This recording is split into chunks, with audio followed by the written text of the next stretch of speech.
you're going to get mad at me, meet me in the parking lot. Continue eating. If you want to go get something to drink or whatever, that's fine. You're like in our family living room here, okay? We have a surprise.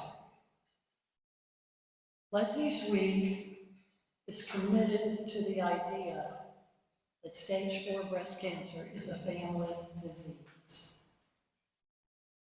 Our morning session is for our stage 4 Honoree alums, our Leslie's Week Honoree alums.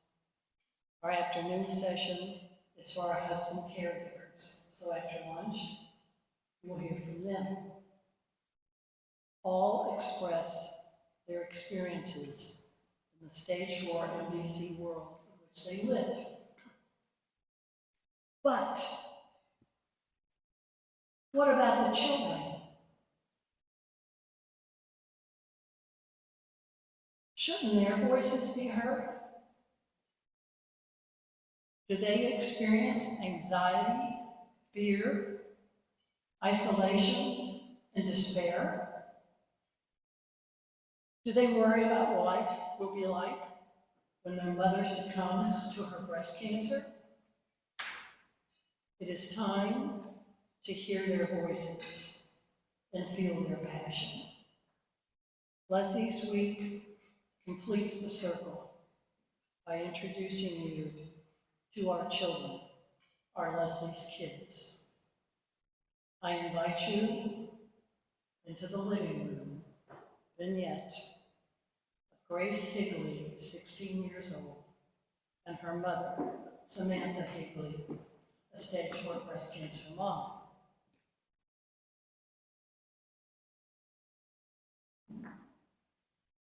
Grace is going to read you a letter she wrote to her mother. Don't let them know you are watching as you peek into their living room during this very profound and moving. Dear Mama, sometimes it's hard to say these things to you, so I wrote a letter. Do you know that one of my earliest memories is sitting on our kitchen floor, wrapped in that blue and pink quilt you sewn for me? Both sets of grandparents were at our house. I clung to the iPad, which I was using to text Dad every 5 minutes to check on you. You were in the hospital for one of your numerous surgeries.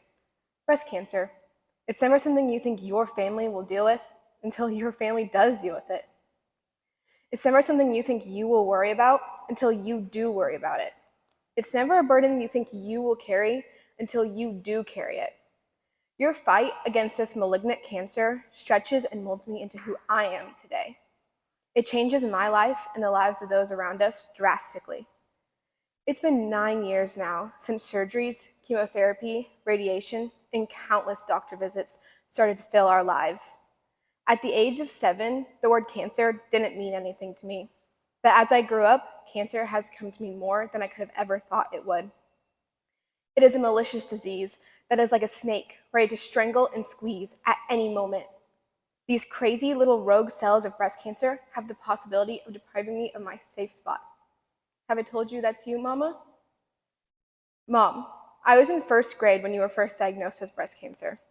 I don't actually remember the day, hour, or minute you were diagnosed with cancer, but I also do not remember a life without the diagnosis hanging over our head like a blade of a guillotine waiting to fall. Brennan was merely 8 months old, and Eliana had not even started kindergarten yet. We were all so young and naive as to how this cancer would affect our lives. The next years of my life would be spent watching you fight your way through this ghastly disease.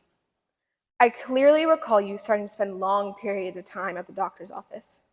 When you finally came home from the doctor's appointments, you'd be tired and no longer have any energy to play with us. People started asking me all the time how you were doing.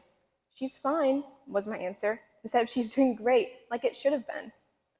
While I still did not know exactly what was wrong, I knew enough to figure out it was not good. Mama, you became my constant prayer request. Do you remember when Dad's parents moved all the way from Florida to be near us and help? And your mom would come down every week to watch me, Eliana, and Brennan while you were getting chemo. I can also remember our aunts sending us little bags of goodies.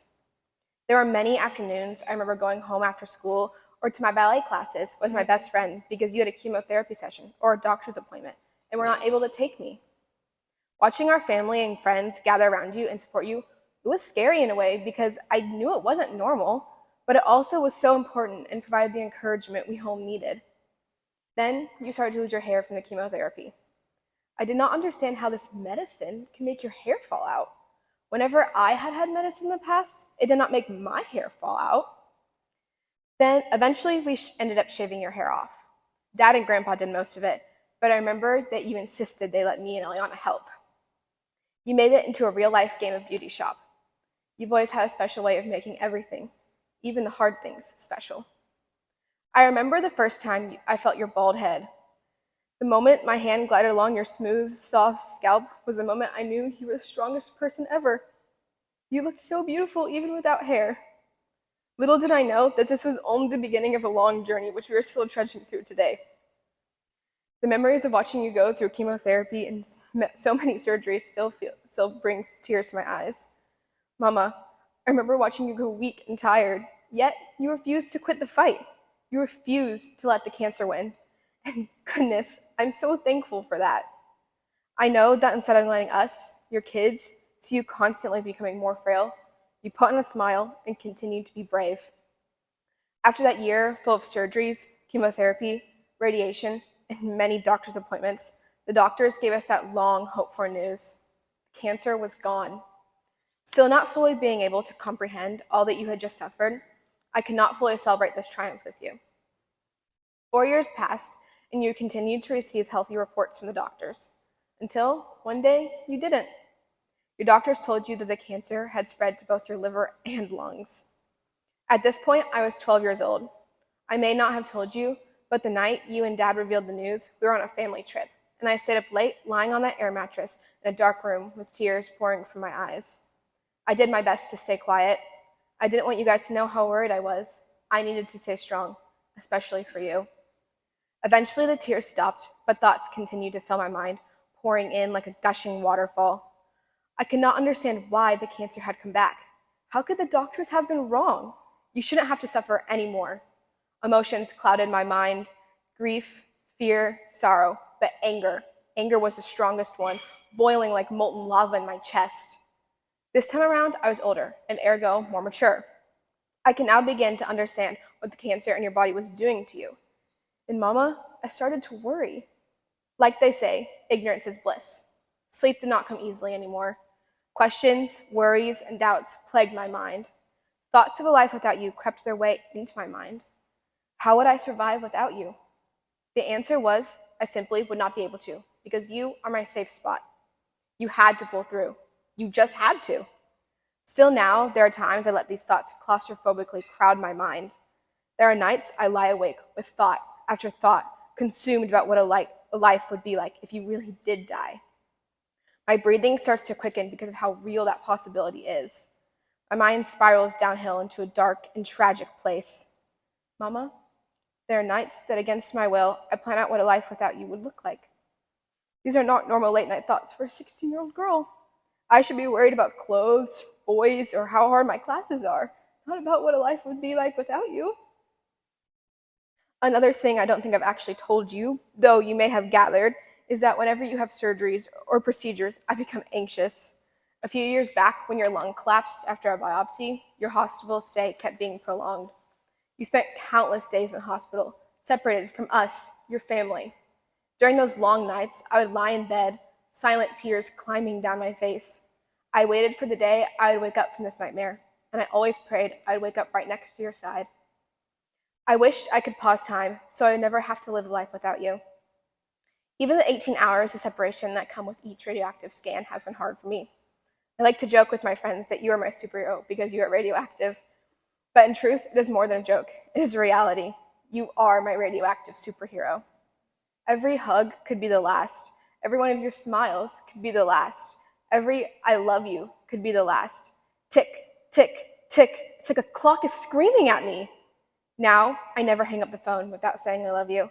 Now, I take every opportunity to hug you. I savor every one of your sweet, sweet smiles. Being the oldest child in my family, I know I have a responsibility to step up and help. But let's face it, it's just in my DNA. Cancer or no cancer, to be the second mama. So this intensifies that tendency to the point that can wind me almost to a breaking point at times. I try my best to help with chores and my younger siblings. I have mastered putting on a smile and telling my siblings everything will be okay, even when I do not believe it. In fact, sometimes I have to put that fake smile on, look in the mirror, and tell myself everything is going to turn out fine. I have learned too much about cancer. I have learned that cancer is about way more than surgeries and chemotherapy. Cancer is about more than running races and going to banquets for fundraisers. Cancer is definitely about heartache and anxiety, but it is also learning that even through the darkest alley, there are still things to be thankful for. Those things are the light at the end of the tunnel, the things that give me the will to keep going. I have learned to dance through the storm and into the sunshine. Another thing to learn is that even the smallest victories are large victories. I remember when you finally had enough hair to put in a ponytail. A small thing to most people ended up being a victory for you. These small victories put in perspective how blessed and lucky we all are. Mama, you have grown me, raised me, and most importantly, loved me well. You are my whole world, and I carry the weight of that world on my shoulders every day. Every single moment I'm able to spend with you is a blessing and a privilege, one that I no longer take for granted. Every inhale and exhale you take is a miracle. Every time I lay in your arms and listen to the constant beat, beat, beat of your heart, I thank God cancer has not taken away my safe spot. I love you, Mom. Your girl, Grace.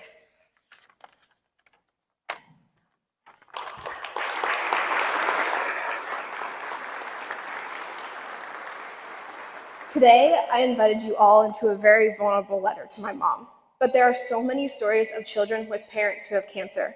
And I am asking you to not only hear my voice crying out, but a choir of a million voices, each one representing a different kid, struggling with the thoughts of fear, worry, or anxiety about their beloved moms. I hope my voice gives courage to all the other sons and daughters who find it hard to say it out loud. This disease forces us to grow up quickly. I have been carrying this burden since I was 7, and the crappy reality is that I hope I get to keep right on carrying it for years to come, because the alternative is even harder. Many kids start carrying it younger than that, my sister and brother included. We have to learn to navigate these problems at such a young age. If you ask any woman in this room what her thoughts revolve around every hour of every day, the answer would be her kids. But have you ever thought to ask what her kids' thoughts are thinking about constantly? The answer would be her. Her health, her happiness, and just her. Thank you.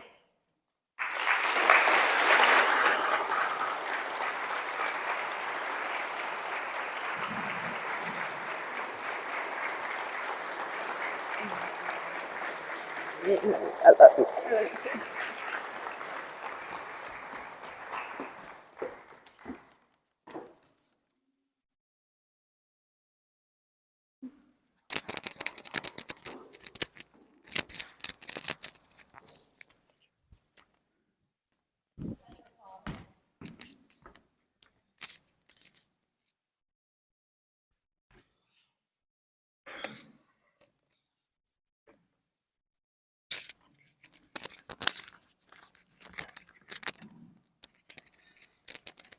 This is the first time Leslie's Week has had an entire family join our Stage for Change.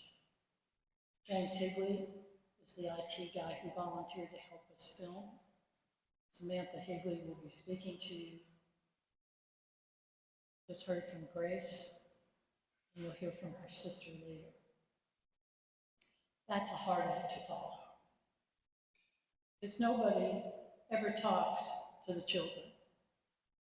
Have any of you in this room ever talked to the children, doctors that are here, the pharmaceuticals, the researchers? Have any of you ever talked to the children? Well, when you come to these Stage for Change events now and in the future, you're going to talk to them, okay?